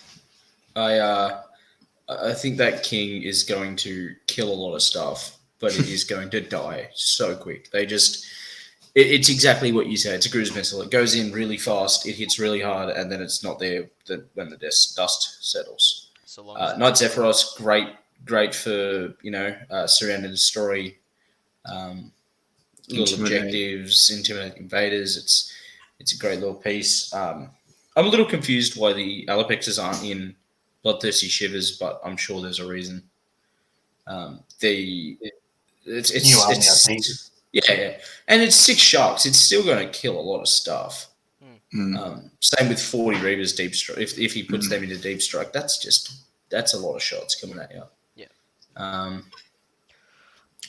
Yeah. Achillean King. I've got some pretty bad memories of him going into my archive. I think we all have bad memories of the Nuclear King. Yeah. Hey, Will, where do you where do the extra attacks go into? Is that to everything? Is it? What do you mean? Extra damage? Mister playing the rules wrong for however long. Oh yeah, look. Nah, it's not his pole We arm, don't babe. talk about it. It's not his pole arm, babe. Yeah. No, I think it'll go well. Interested to see what he does because he's getting really good with his Sylvaneth, but maybe he's just looking for a bit of a shake-up. Pretty much, yeah. Heath? It's still elves, so Muscle and Ashy Demons will have fun with them. Heath, final thoughts? Yeah, it's a lot of shooting. Coming from the guy with 3 cannons, it's a lot of shooting. So, if anyone who's never played Sharks before, they each do 4 shots, 24 inches. They move 14, so you can't hide from them. 3s and 3s, snag 1, D3 damage. So with 6 Sharks, that's 24 shots. at 38-inch range. There's no hiding. And 40 Reavers, that's 80 shots. 18 inches, but still 80 shots. 3s and 3s. If they're near the king, 2s and 3s, -1. That's The a lot of shooting. Reavers won't be, no. Reavers won't be? No. Oh, no. So Kill him. Yeah, but the Reavers just have to get within 9 inches. Yeah. And they can run and shoot turn 2. So turn 2, yeah. yeah, just getting in your face. It's just so versatile of a list. So many options. You got to You choose don't- who you deal with. Well, do you take out the sharks and leave the Reavers alive to pep you, or do you take out the Reavers and get eaten by sharks? Exactly. It'll do some work. It's a And- lot of arrows being flung around. Yeah. Alright, on to the next list. This dickhead. I don't know about this one. That is a wall of And text. on if I to the have next ever list. seen one. So Jesus. good. I even cropped it all together. I hope you guys read this on Best Coast Bearings. It looks like a Hey, mess on the screen. Hey, homie, does. I'm putting these points together. I'm not seeing that as that's not a legal amount of points. 450 plus 450 plus 4. Alright, so my list. Tidecaster with Hoarfrost, an Eidolon of the Storm. Shout out Adam Baja Blast for constantly telling me to put one in. I have now. I now regret not taking Archaon to Stop. I And saw the then delete button. my boy, the Slap King, with the Arcane Tome and Void Chill Darkness. And 9 sharks, all in a bloodthirsty shiver. It is... Disgusting. I gotta ask Will, what's the Arcane Tome doing instead of the Civic Cup of Doom? Okay, look, with explaining Mystic my Shield. list, basically Mystic Shield. The Eidolon of the Storm. With Deepkin, you need to shoot the closest model. The Eidolon of the Storm's a 3-up natural save. Put a Mystic Shield, put in all that defense on, put him on Finest Hour. He's taking most of the shooting that's going to threaten your sharks. 5-up ward too, but it's hard to 5-up shoot. ward, heals when he charges, can retreat in charge. In the games that I've played against Heath, you put all your cannons into him and just killed him. Kyle, you put 80 zombies into him and just killed him. He's just there to basically take as much damage as he can. If you can't kill him, he's just charging into you and doing damage and healing and being And then healing, and then yeah. And then Arcane Tome. And that's it. You can't shoot anything else. You've got to shoot the thing you can't kill. Yeah. It's big powerful. He also gives +1 to wound for melee for all the riders, including the kings like Polearm and stuff like that. So if he can get in, he buffs the army. Arcane Tome on the king because he gives the Eidolon Mystic Shield turn 1, and then he gives himself Mystic Shield turn 2, or when he's gonna go in. And it takes pressure off the Tidecaster needing to give away turn. So the Tidecaster can do Hoarfrost, can do Riptide, which is 18 inches, -1 to hit for an enemy unit. And then the 9 sharks, they do work. They're a laser beam that you focus them on one point with the shooting. You're basically deleting it while still being able to push the flank, or push a flank. It just does work. It's honestly really fun. And I thought, what better way to try it out than a tournament? Does the Arcane Tome make the Keeling King a Antorian Locust? No, because he's mounted. Oh, got yeah, it. of course. You have to be on foot. Yeah, so I do lose the Andorian Acolytes Battalion, which I was upset about, but I don't... That's not what you need in this list, man. It's Yeah, I don't think it's no. Look, it's definitely not a fun list to go up against, but Can confirm. I really like Deepkin, and I've tried the Thrall Blender, I've tried Eels, and everything else just doesn't have what this list has. So we're just going to try it out. Creeping Gloomtide, so basically I need to have no enemy units within 3 of the boat at the very end. Pretty easy with sharks, because they can just go back and chase anything that threatens the boat. That's about it, really. You boys got any thoughts on it? I think we've been telling you to do this for ages, and I think you're finally doing it, and I'm loving it. Mm. And it's going to work too. 9 sharks just do so much. How many Especially in rooms a is nine bloodthirsty sharks? shiver. Sharks 8. Well, it's 8 times 9. Oh, I don't know that math, but that's a lot of wounds. Yeah.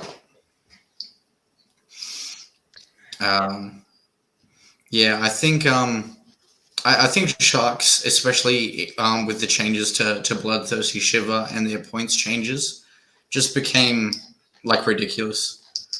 The fact that they can explode on everything, the fact that they you can't really escape their shooting, and then even if you do want to just face your problem head on, you're fighting sharks in combat. You charge them, you get unleash held, you take a wound. Your sharks are Yeah, they get the sharks are dealing extra damage. And not to mention the kings in the background giving them the +1 to hit. If the storm's there, they're on 2s and 2s for the riders. And because they're all single sharks, you don't have to worry about battle shock there. No. Mm. It also Yeah. combats blizzard because you can't pick. You know, you got to pick. Yeah, one can't just target. target 2 sharks and My answer for your sharks is just letting you roll 6s to battle shock. Yeah, well with these, Not you don't have anymore. to, baby. Not rolling anymore. Yeah. I think AOE will be scary if Seraphon can stay alive for long enough. I reckon they can do some work. If Manfred stays alive long enough, I think that'll be scary. I think if Manfred stay alive. it's only one rend, Mystic Shield, all out defense. Let's Fighters down. fighters down. Can you roll 3s? I only have to roll 2s, baby. Yeah, look, it's fun. I hope to have some fun. No, you'll have fun. You'll enjoy it. We'll move on to the next list, just because we're getting a bit late on time. Dan Wheatley. Loaded dice. 2 flame keepers, gotta love to see it. Yeah. Dice layers. So he's got 2 flame keepers, Grimhold Exile with a pouch of Nullstone Dust. He's got a Rune Father with the Axe of Grimnir. He's got a Rune Master that's got the Avatar of Voltrix. So when it dies, it becomes the monster prayer. Infernoth. Infernoth, yeah, that one. He's got Battlesmith with the Null Obsidian icon, which is that a once per game bubble? No, it's the that's the any 4-up spell spell ignore. ignore for on a 12-inch range. Yeah. He's got some Volkites with sling shields. Yeah. So sling Yeah, shields, Blade Mhm. Shields. hand axes, and then more hand axes, and then he's got 20 Hearthguard Berserkers. And then he's got a Grimwrath Berserker with the Drought of Magmalt Ale. He's running it in Greyfield, so it allows him to take extra. I think it's an extra artifact. 2 extra And, artifacts, extra, yeah. and an Yeah. extra wound on all his heroes, isn't it? On all of his foot heroes, yeah. Master of the Forge, so he just has to have an endless invocation on the board. He's got the Runic Firewall, which is pretty much Firewall right there. Yeah. Yeah. And it's a Firewall's 2-drop. really good as well. Does he have the artifact that lets him double range? No. Not in this one, no. No. But even Maybe still, outside. I think the wall's really good. I think people will be surprised because I think you can stack the same Flamekeeper ability. So if both your Flamekeepers are 6, you can just say, well, I'll do 3 damage on my for my usually 1 damage attacks, and I think you can get them up to on the broad axes. yeah, and then pretty high, like a lot of attacks on your double hand axe Volkites and lots of attacks on the Berserkers.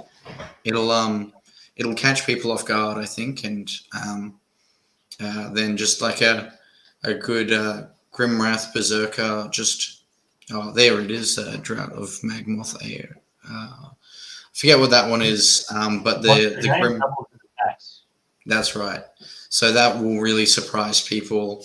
What does it do? He can double the attacks once per game. So And on the he Grim can Rock, make he fights again in he combat. can make the Grimwrath tanky. He can make it do like run and charge. He can make it do more damage, turn off wards as well, I think. So that's like lots of different tech. He can change up what he does at the beginning of each game. So that'll be interesting for the Grimwrath. And then Hearthguard Berserkers, their 4-up ward is still a problem a lot of the time for armies that just don't have the damage to get through it or the damage to get through to the heroes. Yeah. And Does running lots of on a full damage. buff with the Battlesmith. Don't forget that. Yeah. And then does lots of damage. And then I think with the addition of the run and charge guy, I forget his name. The Grimhold Grimhold. Yeah, I think with the addition of the run and charge, it'll be interesting to see if he can actually get into combat, which is where he definitely wants to be. Yeah, no. 2-drop Dan's as been well. paying Fire Slayers since he started AOS, so a good couple years now. Yeah, it'd be good to see how he goes. Yeah. It's a lot of wounds. Yeah.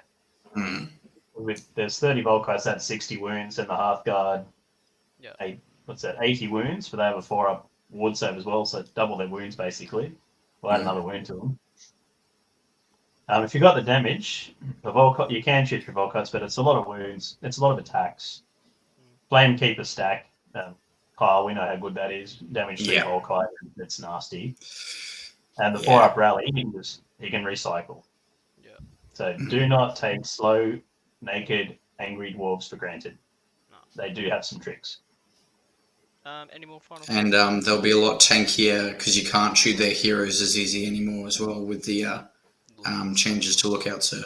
Yeah. Any final thoughts, Josh? I honestly haven't. I've genuinely never played against Fire. Oh, actually, no. I played against Fire Slayers way back when I first started playing with OBR, so a while ago. On paper, the Flamekeepers look amazing. From what I've heard, Flamekeepers are amazing. Love to see the two of them. I think them with the Hearthguard Berserkers is just gonna scare the shit out of most people. The Masters of the Forge with the Runic Firewall is just such a good little combo for 60 points. Yeah. It's just a guaranteed 3 points if you're smart about it. Avatar of Volcatrix seems really good. I didn't know that was a thing, to be honest. But yeah, looks pretty solid and keen to see how it goes. Alright, on to the next list. Zach Ireland. This is another one of my mates from Maitland. He is running Seraphon. Yeah, I basically told him to look at the GW website and pick an army, and he was like, "Oh, those frogs are really cool," and I was like, It gets you. It got me. Like dinosaurs, frogs, too good. So yeah, my 20 chickens sitting over in the cupboard over there. I feel like Seraphon is that army that that everyone like really, or like lots of people really like the look of, and then you look at like what people think of Seraphon like in the meta, and that's pretty much why I've steered clear. I think Josh is looking at his chickens and is just like, I just want to play these and not the frogs that blow people up with their brain. I want to play my skinks on stuff, but I don't like stegodons. I don't like bastillodons. So it's just, how can I make a list that actually works with trogs and 30 chickens? And so that's just currently I've got 20 sitting on a bench over there, painted, ready to go.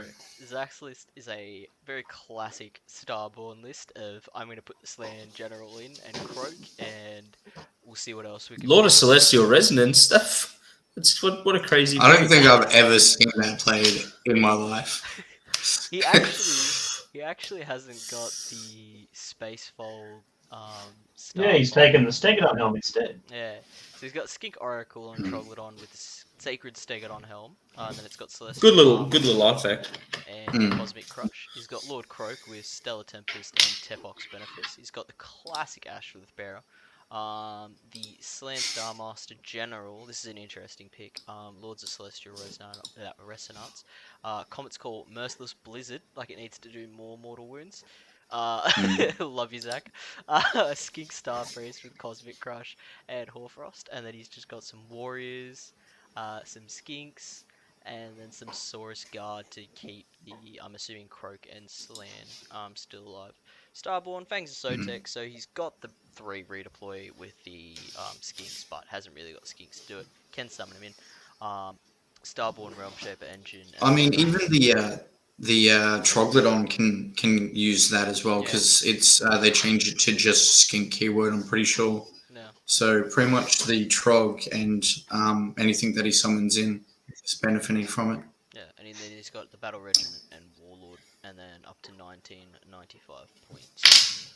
Spellcasting Savant, classic. So long as he keeps that Slan Star Master alive, which he should be able to with the guard behind it, chuck it in the Realm Shaper Engine. You don't really want to save. You need to get close to frogs, but you don't want to get too close on their turn, because they'll just blast you to death. Comet's Call and Blizzard. Yeah, it's a bit rough. I'm glad nobody's told him what Entorian Acolytes is. I think when he finds what Entorian Acolytes is, like, no one will get their spells off, and he'll just be casting all of his spells with like a natural +4 to, well, Croak being able to get up to like +4 to cast, add primal dice into that. It's a devastating combo, and just the output that they can do. There's so many spells, you can't unbind them all. Yeah. Like, even I played a similar to this Sydney GT with Mazinch. I did not have anywhere near enough unbinds, and I could not stop damage coming through. It is so many spells.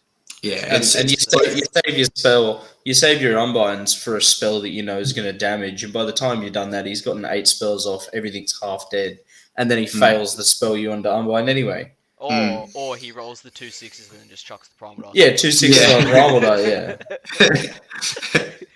Yeah. I think like, I know when I played Seraphon at Sydney GT, my opponent was just casting spells.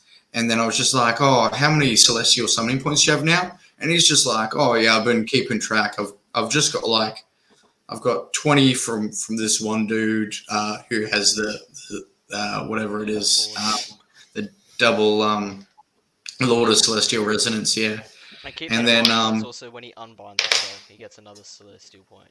Oh, he gets 2. Yeah, so you're questioning whether you're casting spells, you're questioning whether you can deal enough damage to get into his face and then start like doing damage. Croak can also just sometimes take a bunch of damage and survive. So hopefully he's hoping to roll low on Croak every battle round. But yeah, I think he's going to have fun. He'll definitely. He's excited for them. Yeah. He's been showing these progress reports, painting them all up and getting them ready. And I've never seen him so happy about Space Frogs. And to be honest, I'm just so excited to see a Trog on the board. I love that model, and I know Josh does as well. Yeah. I'm loving that Sacred Stegodon helm. That's my personal pick. I think the staff is good, but I like that +1 to save on that Trog because he's already got the debuffs aura. I mean, to be honest, I'm still like terribly depressed that they changed the cape of feathers or whatever, the cloak of feathers. Cake of Man. I think that was the last time you picked up the book. You read that and went, yep, that'll do it for me. Yeah. Oh man, I don't even want to put it on a Stegodon. I'm not a Stegodon guy either. I remember one of my very first games, just throwing the Trog in with the cloak of feathers, having him fly and just be the most majestic, beautiful thing. How dinosaurs just be flying all the time. Doesn't Beats me. Seraphon have a very easy way of getting fly on Yeah. Monster? Croak, all the Gift the of the slang- Heavens or whatever it's gift called. of the heavens, yeah. Just Just levitate. or Thanks, spend or spend 1 CP to have like I think 3 units just to be able to just grow wings and just Of fly. course. Yeah. Nah, what was it? It was the Broken Realms book where they described that they were getting attacked from the sky by screamers, and they just made carnosaurs float and just went, all right, go up there and fight them. Man, Games Workshop, make the fun Seraphon good so I can start playing Seraphon again. Alright, I think They won't do. No, they No, won't. 90 mortal That's what wounds or bust. I think that's the last list. Oh no, we got Stephen White. Yes, David. So he's running Lumineth Zytrek, +1 to casting, dispelling, and unbinding. What a little legend as well. Writing notes. He's got Swiper the Severeth, Archmage Teclis, Mary the Ceneri Cathalar with the command trait Lawmaster, so knows 2 extra spells from the lore. It's got Silver Wand, so it can cast an extra spell. It's got Blizzard, Protection, and Total Eclipse. Boo! Garbage spell. Hate that shit. He has 10 Wardens with Speed of Hish. He's got, that's 5 Dawn Riders with Overwhelming Heat. He's got another 5 Dawn Riders with Speed of Hish. He's got some Venari Blade Lords, and then he's got another 10 Wardens with Protection of Hish. He's got Spellcasting Savant, so keeping that Mary the Scenario. Cathalar? Yeah. Then he's got Malevolent Maelstrom and then the Hishian Twin Stones, which help out with casting. So if he casts spells and it goes up to 4 or 5, he can then plus that onto his casting roll and they go away, which is really good to kind of get that Blizzard off that I think he's going for. He's got a lot of protection of Hish as well as the protection that Teclis thinks, so I think he's trying to double up there in case he doesn't get protection of Teclis off and just going for the protection of Hish. All in all, good list. I know he's new to Lumineth, but it's good to see that he's sticking with them. I know he played them at the last one dayer, and I thought he didn't like them, so it's good to see that he's taking them out again with a couple of changes to the list. Zytrek is interesting, especially now with the buff to Ymetrica and the Cowboys basically being the tankiest dudes in the mortal realms. But I think it's a mixture of models that he has and what he thinks is fun. So it'll be cool to see it at the tournament, see how it goes.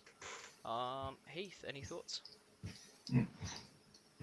Yeah, kudos to Steve for keeping going with this. He's always been an aggressive Ogre Kragnos player.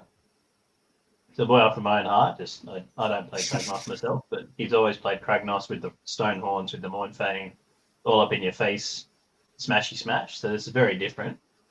But kudos to him for sticking at it after. I didn't think he enjoyed it the one day either. But certainly don't underestimate Steve. Great player. With a new army, he's got to learn his rules and his combos. But we all know what Lumineth can do. Totally clipped. Josh said it when he went, oh no. Totally clipped. A fantastic spell. Everyone loves it and hates it. The cavalry, double moving. They're fast. They can get almost anywhere. Blade Lords, I'm not sure what they can really do, but it's cool to see them in the list again. They're Good protection. And they're also really good at damage. They do quite a bit of damage. But they're there to keep his general alive for spellcasting savant, I think. The Scenari can chuck off wounds onto them, and then also they have like an adaptive stance, so you can either roll 5 dice and on a 2-up they do mortal wounds, or they can do like swings that depend on how many wounds they're going into. I really like Blade Lords. It just sucks that you can't. So does Kyle. Yeah, such a pretty sculpt. Good thing I've got them in their perfect form as Dead. Graveguard. the best kind of elf there. For Everybody that- laughed right now. For that, your thoughts come last. Josh, what do you think? I think I loved playing against Steven in that first game. I think it was a bit rough because I kind of put 9 Varangard into him, and 9 Varangard did 9 Varangard things. I still just hate Total Eclipse. Not in a I hate the game type of thing, but it's just such a hard spell to deal with. And he has so many different ways of casting spells reliably that it's just really hard to counter. Yeah, I'm keen to. Yeah, techless is techless. I don't think I have dealt with him properly in a while because I kind of killed him pretty early in the last game I played against him. I'm very keen to see what Severeth will do. Big movement, shooty boy. Like, keen to see it. He'll do some work. Shooting and movement blocking. Definitely, the movement on him is quite insane. I've got one in my cupboard purely because it's a gorgeous model too. Yeah. Steven will have some PTSD to my king. I charged my king into Techless. Techless unleashed hell with a -3, and the king rolled a 6 to save it, and then proceeded to massacre Techless. And it was not something he was happy about. Well, no. Well, how would you be happy? 230-point model clearly gone. Kyle, any thoughts on the list? I think Lumineth are in an interesting position at the moment because I've seen so many cool, interesting things come out of Lumineth. I've played quite a few games where they've pulled something out like the half movement and then chucking that endless spell, the jaws, at me. So I think the more that Stephen plays the list and like figures out how all the like little knocks out all the kinks and discovers some interesting tech, I think Lumineth can do really well for themselves. I think some people are just really relying on old Lumineth, Techless and Sentinels, but I'm really glad to see that he's come out and he's got lots of different options for himself, lots of Dawn Riders, lots of Wardens, and Techless is still on the list, but I mean it's a like the Griffin or whatever it is, such a pretty model, and like he feels like disrespect to the Moon Spirit. God damn, that's fair. A Griffin, God. Whatever it is, masked bird lion thing. Is it a Sphinx? Am I wrong in thinking it's a Sphinx? I'm just going to disagree with you out of spite, I guess. Yeah, that's fair. But yeah, no, I think the more someone plays an army, especially an army like Lumineth that has so many like secrets that you can uncover, I guess it should be interesting to see how he goes. And I mean, I think Lumineth is a very pretty army. I think it still has some teeth, like still being able to do the mortal wounds on 5s and 6s, even in combat. It'll be cool to see how he goes. And especially with their buffs as well. So like before moving into the Andorian Acolytes, Lumineth just didn't work. All the scenario that had the Deep Thinkers, which was cast on a 9, you couldn't modify it.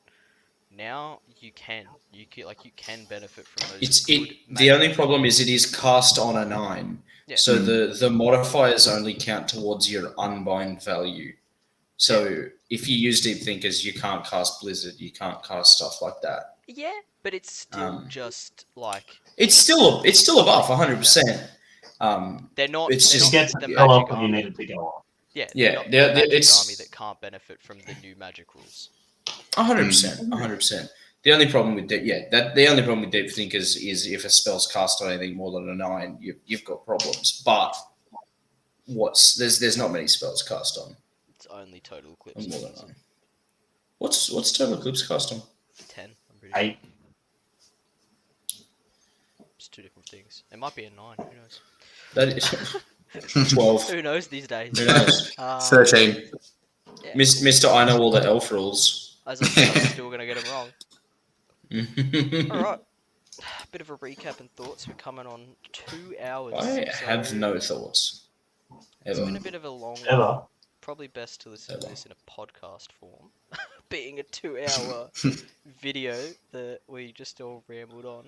Yeah, a little bit long. Mm. I think this is our. What do you mean? This It's is fun. our. It's cast on a 9. Okay. Yeah. Thank you. Well, yeah, You're this is our welcome, buddy. first list review, and honestly, I think for our first time, pretty good. I think Mm. moving I on. think that Kyle bloke just, God, Yeah. worst takes all about all this. Honestly, if you've listened out to here right now, thank you so much. On it, and if you just skip to your list, good on you. That's what I would Yeah. do. I guess we'll probably just go through and see if we have any MVP picks. Who do we think is going to take out the tournament, other than Bob winning Sexiest Man, obviously? Worst part Yeah, is, but I that think was Bob's my gonna only take- thought. I think Bob's going to take it out too. I think he's going to get both awards. Yeah, Mm. look, You better have printed out another award for Sexiest Man. for Sexiest Man, just to give to him. I don't know if that's I Oh. don't know if that's too much of a nod on the head. I don't think I don't know if we're up to that in our relationship. You know, we're moving forward. Shout out Bob if you're listening. Yeah, yeah. to this. Yeah, there's a lot of great lists. I'm very excited to see how we all go. For our first tournament. Yeah, it's gonna be a good, fun day of just rolling dice and coming together and enjoying this hobby. We've got new people, we've got veterans. It's just going to be great. We're going to grow the community in Port Macquarie and hopefully move this into a big 2-dayer. Yeah, using this to expand our brand and our little gaming group here in Port Macquarie. It's And just a great another first big step. thanks to the Port Macquarie Gaming Club. Yeah, Like shout out to massive help. Big thanks to them for everything they've helped with. Yeah, absolutely. Ben and Grant and all the other boys there. Big shout out to Will again for doing all this organising and actually making all this happen. Mm. Yeah, 100%. We talked about it for a while, but Will finally had enough. He said, I'm going to step up and I'm going to organise Yeah. this stuff. So thank you, Will. Yeah. We appreciate that. Every single one of us is just like, someone should do something about this. Yeah. Will's the one to be like, I should do something about this instead of just throwing it out into the ether there. It wasn't even. It was just like, how do I generate as much hype for this tournament so that we just get the people And- that are going yeah. are excited, and like and especially like we have the new people, like we've got Zach, we've got Paul, we've got all those new blokes. This is what like Me. AOS is to us. Like it's watching long list reviews to see our list and go, oh, that's my list. They think it's cool. Like it's just Looking at Alex and going, no, it's not as good as any of the other lists. Oh, no. Oh, Yeah, shit. I made this amazing list and it is the worst one there. Oh no. Yeah, it's just getting people into the hobby, I think is the main thing. And yeah, expanding, or finally like cementing us like Loaded Dice as a group. And I think that's gonna be great moving I forward. think to the a next lot one. of the I think a lot of the veterans here are also just great opponents as well. Bob and Jacob, you boys, not so much myself, but a lot of the veterans. Made the joke before I could. Just great players, and some of the nicest war gamers. So hopefully that should be a good thing to get these new players into AOS, and yeah. And if Should you be did listen all the way through, whether you listened to a little bit, the whole way through, whatever, thank you for putting up with our first video. Our first It's list review of new. rambling. It's our first video. It's our first anything for the channel, and it's something we hope to do a bit more of. So there's obviously things we have to iron out, things we've got to get used to. Being in front of a camera and talking and not acting weird and whatever is just something that I think will come with time and practice. Yeah. I think you guys did really well. I thought it's just natural banter. Did really well. I don't know. There was a lot less insulting Kyle than usual, so I can't say it was natural. I'll go to play that night. People appreciate it. Yeah. Once Yeah, the cameras are off, I'll start yelling. Yeah. I'll mirror it, Josh. For those that actually bothered to listen at all the way through, a little bit, whatever, if you're willing to follow us from the start, we really do appreciate it. We thank you so much. Mm. And hopefully we can make some good content in the future. Keep you around. And so we have I'm sure we'll follow up with this, but we've got a Facebook, we've got a YouTube.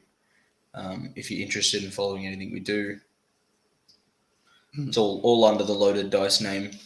Following our journey into this hobby. Well, Yeah. we're kind of in a journey while in the hobby. Yeah, I don't know. This isn't a new thing for most of us. It's our journey into the more social media side of it. Yeah. All right. Well, I think we'll wrap it up with that, guys. Again, thanks so much for watching. If you've watched to the end, if you just skip to your list and this end part, thank you so much. Port Plunder 2023. Start of something big, I reckon. And yeah, I'm very excited to see where it goes.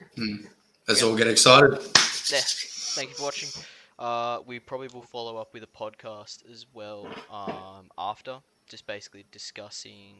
We might have a different panel, but yeah, just discussing like our thoughts and stuff like that and how we enjoyed it. But yeah, thank you guys for watching, and yeah, thanks.